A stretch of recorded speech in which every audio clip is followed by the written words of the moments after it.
Reawakening.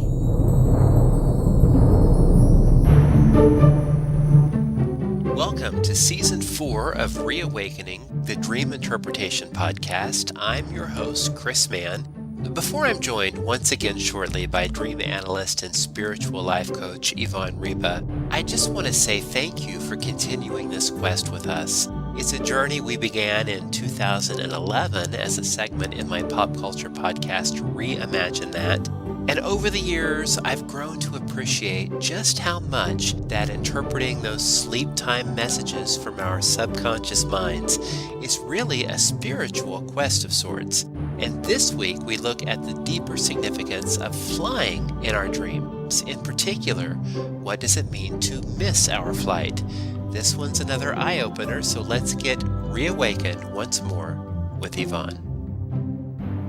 Hi there again, Yvonne. Happy New Year. Happy New Year, Chris. Let's hope 2017 is a prosperous one and a healthy and safe one for all, you know? Yes, of course. Healthy, wealthy, and wise. That's what we want. There you go. Let's attract that. So, what do you have for us this month in the dream realm? Well, since it's the beginning of the year and we're always into resolutions, starting to make plans for the future and so on, This dream that I just had from a client is a really good one to start the year off. Perfect. And it's just with airplanes, okay? Airplanes. And airplanes, we often dream about them. We dream we're on them or we've missed them or we're at the airport waiting to get on one. You know, I'm sure most people have had that kind of a dream. Sure. And I know I have. I've had dreams where I didn't get on the plane or I got on the plane and had a wonderful flight and so on, depending on what's going on in my life. So this is the dream. It's very short, but it's very significant at the same time. Okay, good. So it came to me by email, and I'm going to read the email exactly as it is. What does it mean when I miss an airplane flight? I dreamed this, and that's it, the whole thing. Oh, okay. Short and sweet, but perhaps more powerful than we think. Okay. Well, I obviously know the client. I met her at the Center for Spiritual Living that I went to. We're both, into science of mind. And, I'm a practitioner in that, so I get people calling me for prayer work and so on. Right. And I have done that for this client. So it's not like I don't know a little bit about her. But when I looked at this, I thought, well, I really like to know, how do you feel when you wake up? Because that matters a lot. Good point. Do you feel really sad? Do you feel angry? All of these are like indications of what your subconscious is trying to give you in the dream. And remember, the subconscious here is really connecting with your spiritual side, trying to give you a message. So I wrote back to her, airplanes are a means of raising your spiritual consciousness in dreams. And that's true for all of us, all right? If we miss it, often it means we're missing an opportunity to raise our consciousness because we take flight. And sometimes people dream of flying without anything. I mean, they just get up there and they're like Superman. They jet off into space. And that's raising your consciousness on your own power. That's a wonderful thing. Right. But when you get in an airplane, something else is taking you. You're relying upon a philosophy, a belief system, a religion, whatever it is, to get you there. So here we go. Airplanes are a means of raising your spiritual consciousness in dreams. You are feeling you are missing out on a spiritual journey. And this could be you need to find of doing this by yourself or with others. It is calling to you. Look around and see what is available. So that was my answer to her. Okay. You feel that you are missing your spiritual calling. And what did she think about that? Yes, well, here's her reply. It starts off with, thank you, my dear.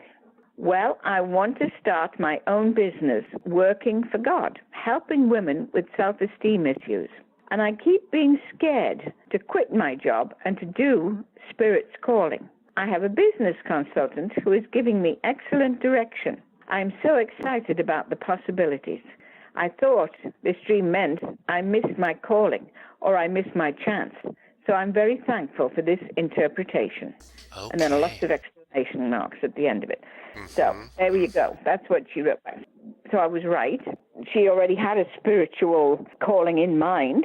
Yes. she was frightened to go for it. And so, she's missed the plane. But no, she hasn't missed her chance. Mm-hmm. It's just saying to her, get on that plane. Mm-hmm. Don't be missing it all the time, because there's usually more than one plane going to this place anyway. Right. So we do need to get on things, though. We need to get on with it. And this is a good time for her to do that. So she's very happy with the meaning. Lovely. Would there have been something else in the dream that might have indicated that she had missed a particular opportunity? If someone else got on the plane and she didn't, is there anything that would have altered that? Yeah, it depends on, again, how you feel when you wake up. Mm-hmm.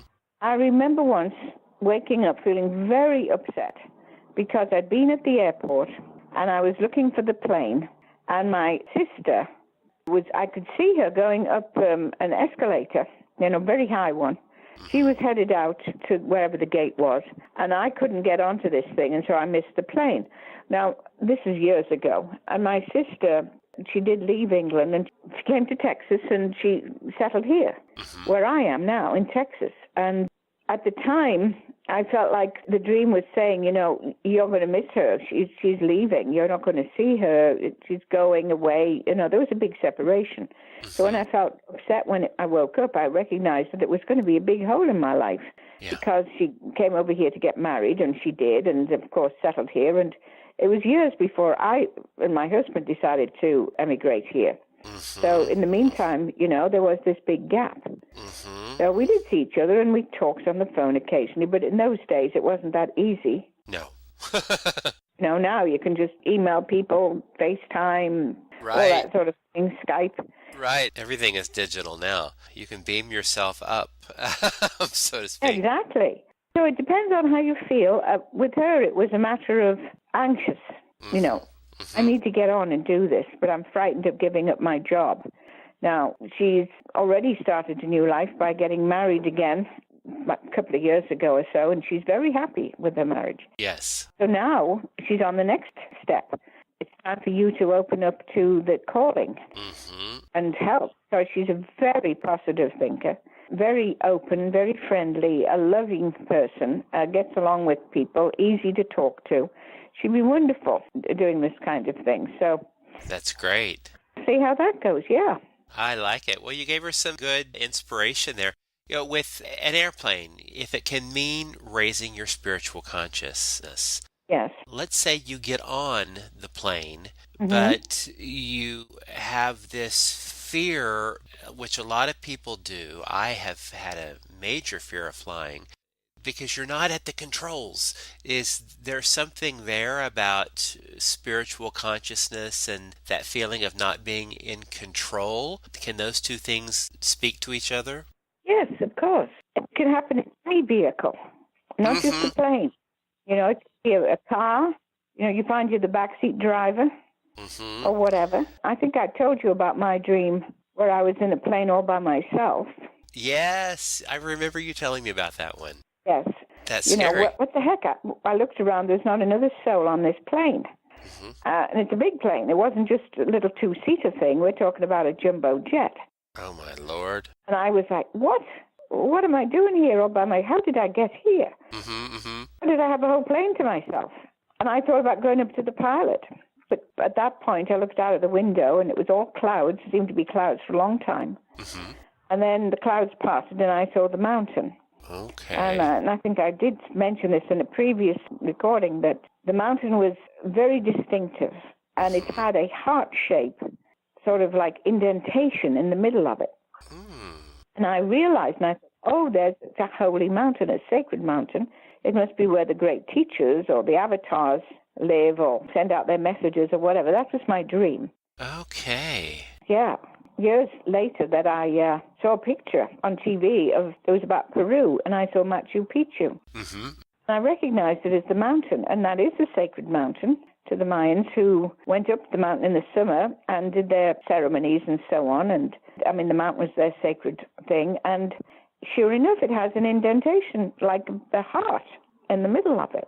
Oh, that is so fascinating. Wow.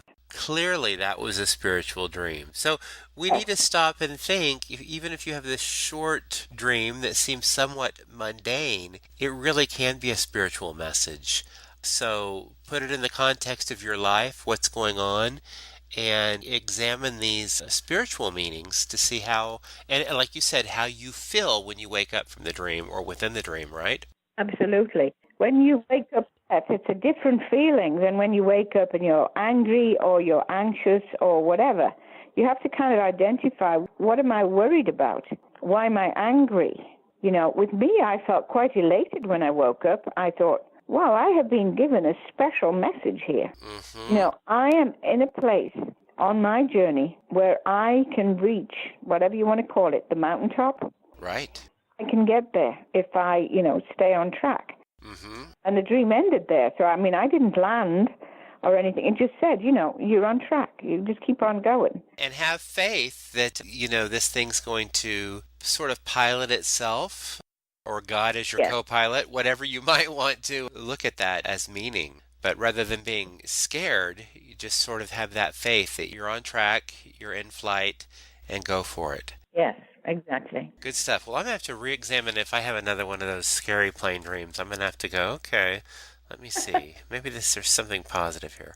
Well, I like that. That's great guidance for her and always good stuff for our chats here, Yvonne. So thank you. I've been doing this for like 5-6 years now, so can you believe it? Amazing. Whereas the time flies. There you go. Maybe I'll end it there. And good. We'll talk in February and see what comes up then. Thank you very much, Chris. Bye-bye. Reawakening with Chris Mann and Yvonne Ryba is a Rising Action Media production. Copyright 2017 by Chris Mann.